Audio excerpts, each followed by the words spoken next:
மரகதலிங்கம் ஏன் இவ்வளவு சக்தி வாய்ந்தது தெரியுமா? இது ஒரு சாதாரண கல்லில்லை. சிவபெருமானின் தெய்வீக ஆற்றலை தாங்கும் அரிய ரத்தினம். தமிழ்நாட்டில் சப்தவிடங்க தலங்கள் என்று 7 புனித இடங்களில் மரகதலிங்கங்கள் வழிபடப்படுகின்றன. அவை என்ன தெரியுமா? திருவாரூர், திருநள்ளாறு, நாகப்பட்டினம், திருக்காரையில், திருக்குவளை, திருவாய்மூர் மற்றும் வேதாரண்யம்.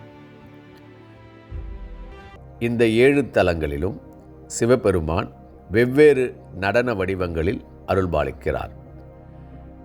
இந்த லிங்கங்கள் மனிதனால் செதுக்கப்படவில்லை. அவை எல்லாமே சுயம்புவாக தோன்றியவை. முசுகுந்த சக்கரவர்த்தி இந்திரனிடமிருந்து பெற்ற இந்த தெய்வீக லிங்கங்களை இந்த 7 இடங்களில் பிரதிஷ்டை செய்தார்.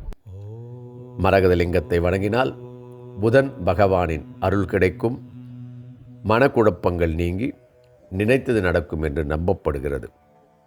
இது ஒரு வழிபாடு மட்டும் இல்லை, இது ஒரு தெய்வீக அனுபவம். இன்னும் இப்படிப்பட்ட ஆன்மீக தகவலுக்கு விவி ஆன்மீகம் சேனலை சப்ஸ்கிரைப் பண்ணுங்கள், லைக் பண்ணுங்கள், ஷேர் பண்ணுங்கள். நன்றி, வணக்கம்.